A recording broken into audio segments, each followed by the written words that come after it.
I think the Russians, Putin, and I don't want to say I know what Putin thinks. I think they understand they're not going to conquer Ukraine. That's not going to happen now. So what they want to do is have as weak a Ukraine as possible coming out of this conflict now with some kind of ceasefire that's very positive for Russia, i.e., that Russia gets given more territory than it's seized, it's given legal claim or legal recognition by the USA. So to get the Ukrainians to give the Russians the best possible deal, which is something that Trump seems to be trying to do, one could say the Russians are trying to weaken the Ukrainian resolve to keep fighting. And by constantly bombarding their cities, killing civilians, attacking infrastructure, that could be part of their thinking. Hello and welcome to Frontline for Times Radio with me, Kate Chabot. And this time we are joined by military historian and Professor of Strategic Studies at the University of St Andrews, Phillips O'Brien. Phillips has been closely following the Russia-Ukraine war with a regular podcast and Substack articles, and he's just published his latest book, War and Power, Who Wins Wars and Why. Welcome to Frontline, Phillips O'Brien. Great to see you. Thanks for having me. Well, your book then was born out of your frustration with the military analysis of the Russia-Ukraine war, that there is a community out there that consistently gets it wrong. Who are these people and what are they getting wrong? Well, basically, it tends to be both intelligence analysts, think tank peoples, media commentators who consistently from before the Russian full-scale invasion have talked up the Russian military, assumed the Russian military had certain powers that it didn't have. And that has percolated through to policy.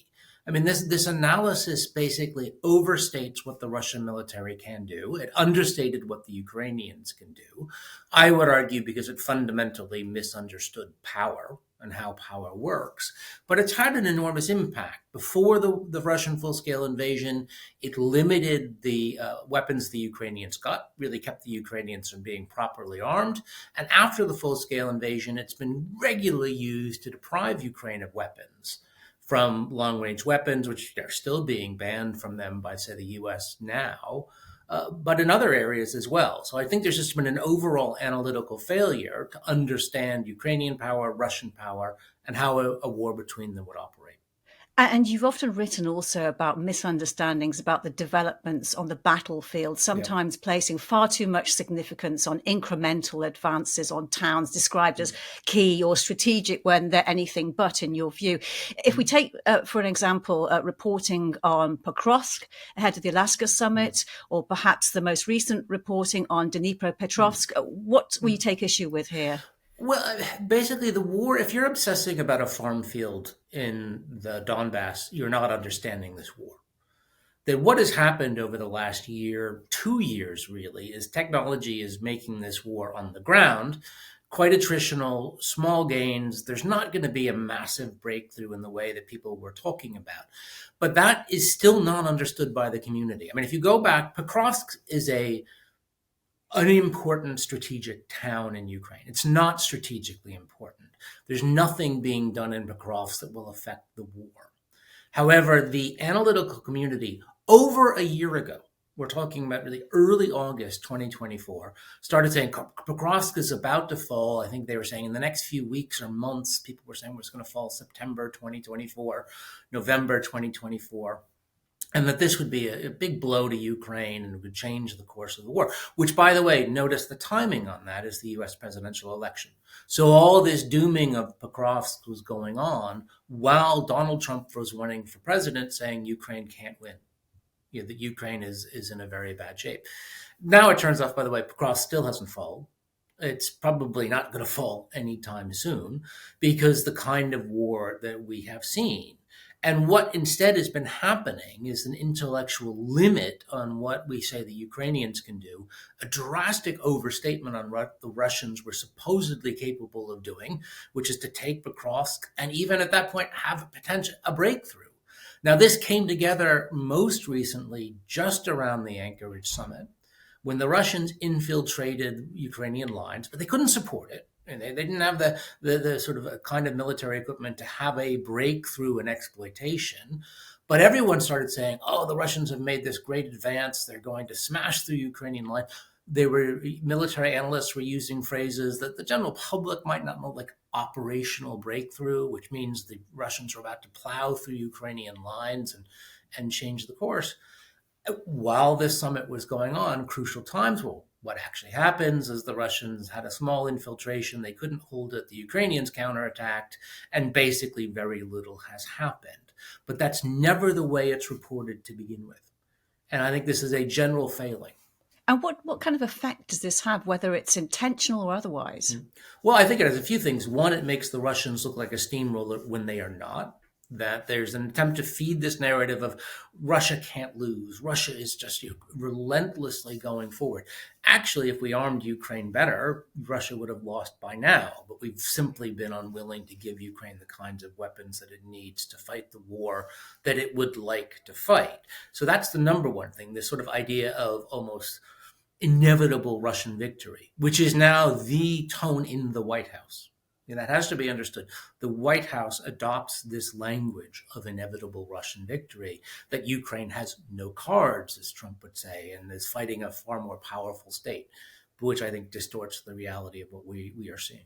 How much of this do you think is driven by ignorance, and how much of it is driven by the truth you want to believe? Oh boy.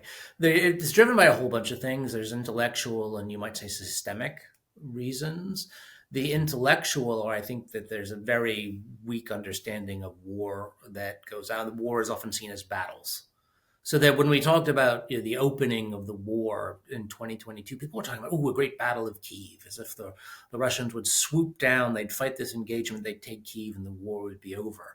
It's a weird kind of short war myth that crops up regularly. People think wars will always be short and decisive when they never are, hardly ever are. But that we have this idea that you'll fight a battle and the battles will decide a war. Well, wars are very rarely, if ever, decided by battles. They're decided by constant struggles over force generation and force adaptation. So I think there's an intellectual problem, but there's also a systemic problem. The analytical community is very protective of itself. It tends to be Russianists. It tends to be people who built their career saying the Russian military is really big and strong, and therefore the UK MOD and the US DOD have to fund to fight this great Russian steamroller. And they simply had you might say, a vested interest in supporting each other and having a false view of what the Russian military was. Away from the battlefield, it's interesting to look, and I know that you're very interested in the air campaigns, both by Ukraine and Russia, and you describe Ukraine's air war as sporadic until now.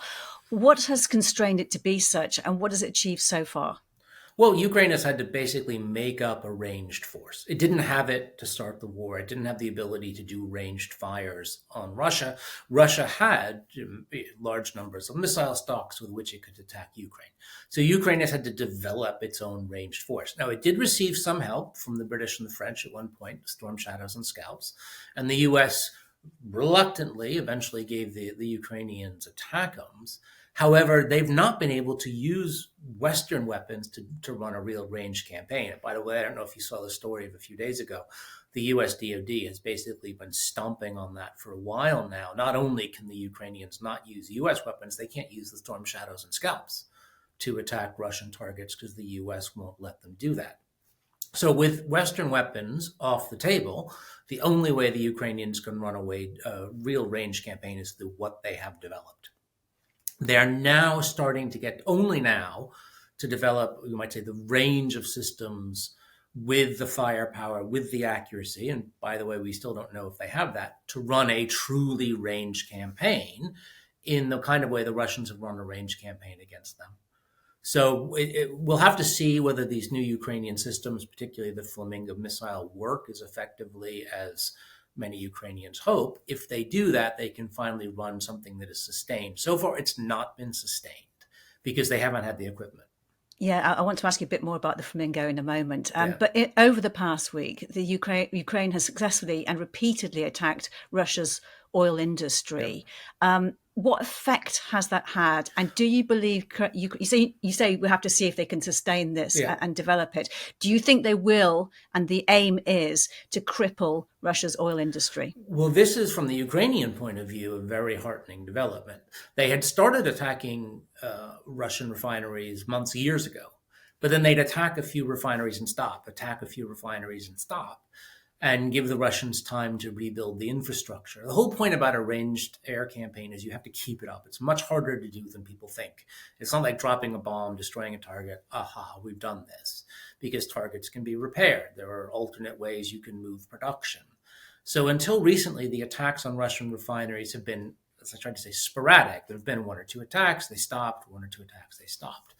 More recently, the signs are the Ukrainians are really focusing on oil refineries. Which is it's a really effective tool for them to do because it has a number of spillover effects. One, of course, it will hurt the Russian economy. Right now, fuel prices seem to be rising. It's not that easy to get fuel in certain parts of Russia, but it will also reduce the amount of oil that the Russians can sell, which is their key weapon in the war, is getting money from the sale of oil to put into their war industry. So if the Ukrainians can attack Russian oil production and seriously damage it. There's some estimate now that actually they've damaged it, not yet 20%, but maybe 20% of production seems to be hit.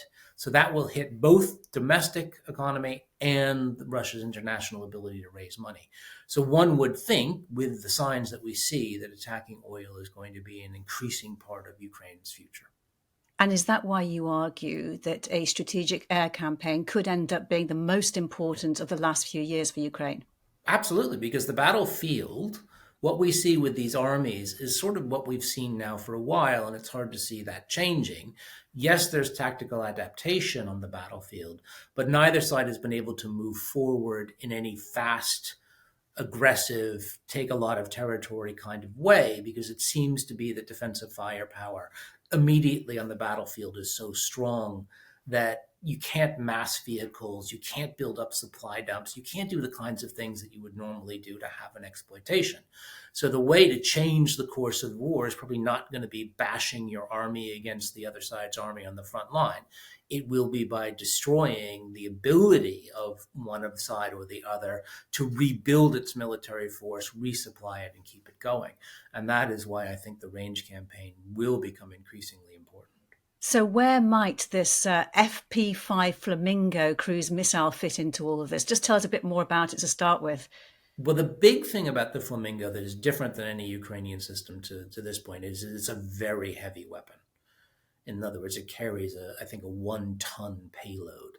Whereas if you've looked at earlier Ukrainian drones and the long-range drones they've put out, they're quite simple weapons with relatively small payloads. The early ones even looked like some Cessnas, small planes that carried bombs and would fly into a building.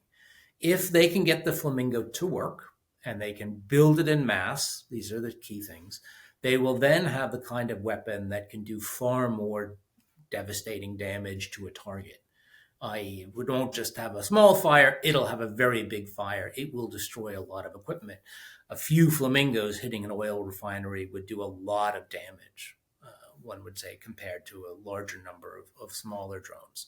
So that's why it's important. It's a heavier weapon than they've had before. It is potentially more sophisticated and it could be more accurate. Accuracy is going to be a very important point. We don't know how accurate it will be. But it's more along the lines of the kinds of weapons that Western countries have, like the German Tauruses, American JASSMs, which they haven't given to Ukraine because they didn't want Ukraine to have them. And the Ukrainians have said, okay, well, we'll try and make our own. And of course, they can't be governed by restrictions on where and when they can use them. Yep, U.S. is learning a lesson here. And European states are learning lessons. If you say to the Ukrainians, well, we don't want we don't want you to have these weapons because we don't necessarily like what you're going to do with them, well, then the Ukrainians will make their own, and then you can't influence them. And I think we're about to see that. And how soon do you think we will see or know whether or not they can produce these new cruise missiles in high quantities of numbers? Well, what we know is what they've said, and we always have to take that with a grain of salt, that they're obviously now not, they're just starting up production. The rates that we've talked about, that they've talked about, is 1 a day right now. By October, the Ukrainians have said they'd like to be at 7 a day. which is getting up there. I mean, that's still not a high rate of production, but it's a decent rate of production. Zelensky said in an evening address that he's talking about mass production, basically early 2026.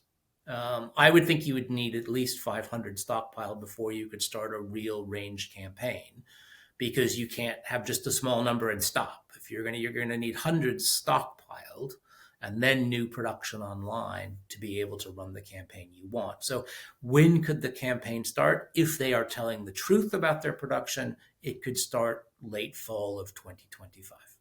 And looking at the Russian strategic campaign, Yeah. more recently, they appear to have reduced the numbers of attacks on Ukraine's energy infrastructure and are going for cities, for civilians. And we've seen that only just like on Wednesday night, another appalling attack.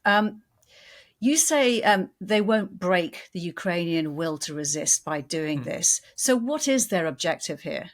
Well, I think they will. I mean, I think the Russian objective seems to be to basically force the Ukrainians to take a very bad deal. That I think the Russians, Putin, and I don't want to say I know what Putin thinks. I think they understand they're not going to conquer Ukraine. That's not going to happen now. So what they want to do is have as weak a Ukraine as possible coming out of this conflict now with some kind of ceasefire that's very positive for Russia, i.e. that Russia gets given more territory than it's seized, it's given legal claim or legal recognition by the USA. So to get the Ukrainians to give the Russians the best possible deal, which is something that Trump seems to be trying to do, one could say the Russians are trying to weaken the Ukrainian resolve to keep fighting. And by constantly bombarding their cities, killing civilians, attacking infrastructure, that could be part of their thinking. It also should be said they are also trying to attack Ukrainian war industry too. One of the most interesting attacks, which I think gives you a real idea of what Trump's position is they destroyed an American-supported factory in Western Ukraine. Everyone said, oh, once the U.S. has an economic stake in Ukraine, they'll help the Ukrainians with like the missile deal. Well, I think we know that's nonsense now, because the Russians have deliberately shot at a U.S. factory and just done a lot of damage to it in Western Ukraine. And, there hasn't been any American response. Mm.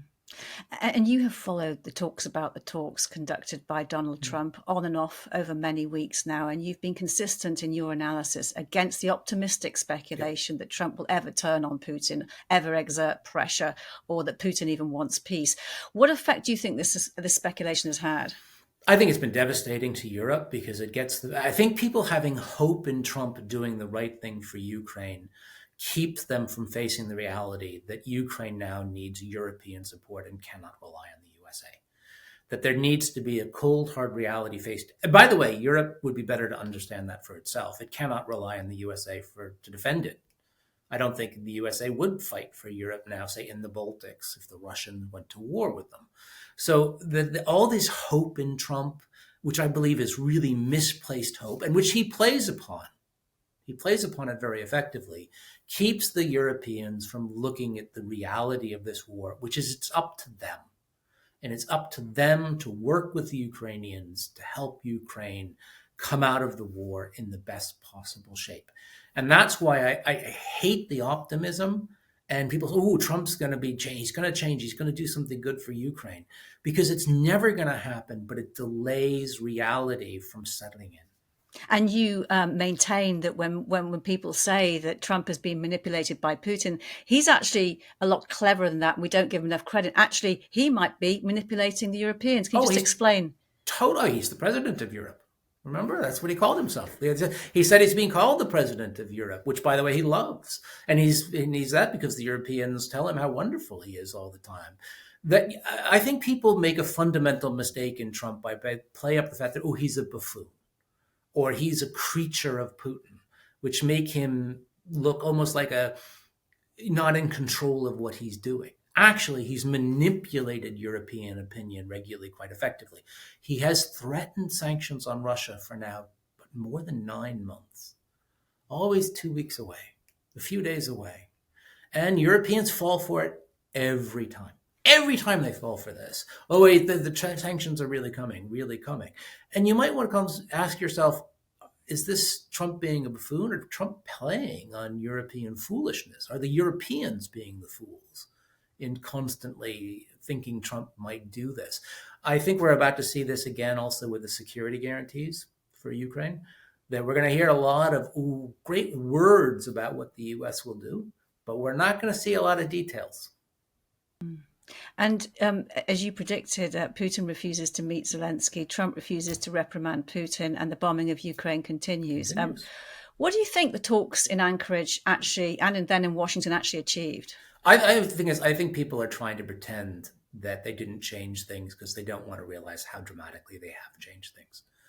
The United States position coming out of Anchorage, which is now very clear, is that the Ukrainians should cede land to Russia that the Russians haven't even conquered. All right, that is now that has been said by J.D. Vance. Swaps, land swaps. Well, the swaps tend to be give Russia land that the Russians haven't conquered from Ukraine. Steve Witkoff has said this. Trump has said this. So coming out of Anchorage, the position of the U.S. government is that Ukraine should cede land to Russia. Okay, that was never the U.S. position before. But because I think people don't want to realize how dramatic a change that is, they're trying to downplay it. So I think it's part, and by the way, it also means that there is a normalization going on with Russia.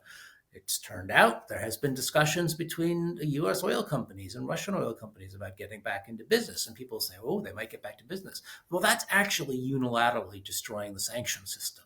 If the U.S. is talking with the Russians about unilaterally destroying the sanction system, that deserves to get massive coverage, but people just sort of pass it over. I think it's because European states don't want to face the reality of what we're seeing. How well do you think the British Prime Minister, Sir Keir Starmer, is handling all of this? Because we have the state visit of Donald Trump to the UK happening only next month. What do you expect him to do? And I'm just interested. I can almost imagine you screaming at the walls, but I'm just wondering what you'd expect from that and what you think he can do. Nothing. And that's the thing. I don't think that the European conceit is that they can somehow change Trump. That they, the British, we can play on the special relay. Oh, we'll have him sit with King Charles, and this will, make him love Britain. I think it. By the way, it makes Trump look weaker than Trump is. I don't think you can get to him in that way. I think you can only get to Trump probably with money, and real sort of personal or benefit in a certain way. So I just don't think the European way of dealing with Trump is the wise one, because it's based on the assumption that somehow you can make him into something good for Europe. He doesn't care about Europe. He doesn't care about European democracies. He doesn't want to fight for European democracies. And it would be better for European states just to realize that. Now, they don't need to offend Trump. I'm not saying that Starmer should say to Trump, you're an enemy, you're bad. There's no point in that. There's no point in offending the United States. But there is, on the other hand, a need for reality to be faced. And the reality, as you describe it, is the infantilizing of Europe, the sort of the daddy figure of Donald Trump. What does Europe do now? And is it too late? I mean, has it backed itself down an alley? Well, in many ways, it's never too late, because you end up in a situation where you have to do something, and maybe Europe's going to hold on for as long as possible until it's finally forced to try and look after itself. It's a lot later than I would have liked. I was screaming before the presidential election that European states need to realize that if Trump wins, he might not defend Europe, and European states have to start planning to look after themselves. They haven't done that, at least to the way they want. I would prefer it to have started a year ago, if not longer, to start this process. There are, by the way, some signs of improvement in terms of defense infrastructure. There is some investment. There is some growth in production. What I would say is still lacking is a vision of how Europeans will defend themselves without the United States. And are they willing to get to the point to actually plan their futures in that way? And your new book addresses the nuances of power and our misconceptions about war. What would we do well to understand? Well, I think Europeans are absolutely faced with the reality that all their boasts about soft power for years have really come a cropper.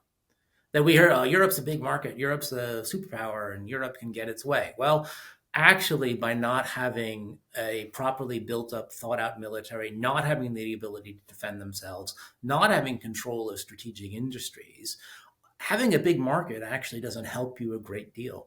That Europe was forced to accept an inferior trade deal with the USA. That's the reality of European power. All this European soft power, Europe is a regulatory power, Europe is a market power, that's been shown to be far weaker when the rubber meets the road. That the US is forcing Europe now to accept an inferior position. So that's one of the reasons that Europe has to do this. It's not only to defend itself, it's actually to have Europe come up with some kind of system, you might say, to punch at least its own weight. Because right now it's punching far below its own weight economically. And to return to Ukraine, how important is the fate of Ukraine and its people, not only to Ukraine, but to the whole of Europe? And how well does the whole of Europe really understand that? I don't think it understands it, but basically I think this is whether the post 1945 Europe will continue in the way that it has continued. Post 1945 Europe, first Western Europe and then Europe as a whole, is actually one of the nicest places to live in the world. Got sort of nice long lifespans. It's got stable political arrangements. It's got a high quality of living, nice healthcare, all of these things. That has been made possible because of this European system, which is based on democratic states interacting, borders not being changed by military force, really important thing, and you might say cooperative democratic states. If Ukraine is sacrificed to dictatorial Russia, if its borders are redrawn and dictatorial Russia establishes the principle that you can take European states piece by piece through military conquest, that whole idea of Europe that people have talked about since 1945 is over. And we're back to the point of view of Europe will be, it might even divide into different groups. I mean, how will the Baltics react if Ukraine is forced to hand over the Donbass? I mean, it might be fine if you're in Western Europe and a long way away, but the Eastern European states are going to be far more threatened. So I'm worried that people are underestimating a failure to defend Ukraine in the way it should, causing something that could be far more dramatic than they think. So if we just return to the thought of the 34th Independence Day that Ukraine has just observed, and President Zelensky said, Ukraine has not yet won, but it certainly has not lost. Yeah. How likely is it, do you think, that it will still be fighting on the 35th anniversary? It's not definite because both the Ukrainians and the Russians are having, they're running out of some military force. And the war's been going on for 3.5 years. Casualties have been extremely high. Both militaries probably like a break in some ways. That doesn't mean it will happen. So you have to actually have the contours of a deal. And right now, we don't have the contours of a deal if the American-Russian position is that Ukraine has to cede all the Donbass.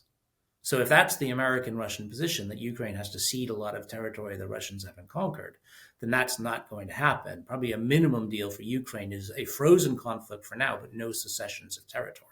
If you were to take an overview then, the kind of things that you've been saying, which collectively a lot of people have been ignoring perhaps, or not even facing up to, who do you think can make the biggest difference? What community, what grouping of people, if they took your message and said, right, okay, he's right, we're going to act on this, what would you like to see happen? It's European leaders. I mean, basically, it will take the big four. We have, in a sense, a big four now in Europe: the British, the French, the Germans, and the Poles, who provide a lot of the economic power, and in the Poles' case, a very large army. And I would say they have to work with the states that understand the threat Russia poses, and that's the Nordics, the Baltics, the Czechs, Romanians, and Ukrainians. So it will require that kind of large coalition of the willing acting together in Europe's interest to, one, make sure that Ukraine comes through this war as best as possible, but then Europe as a whole starts preparing for the future by looking after Europe and not relying on the USA. Phillips O'Brien, it's been brilliant speaking to you. Thank you very much for your time. Thanks for having me. You've been watching Frontline for Times Radio. If you'd like to know more about the war in Ukraine, you can subscribe and sign up for a membership. You can also get more analysis by listening to Times Radio or read thetimes.com. But for now, thank you for watching. Bye-bye.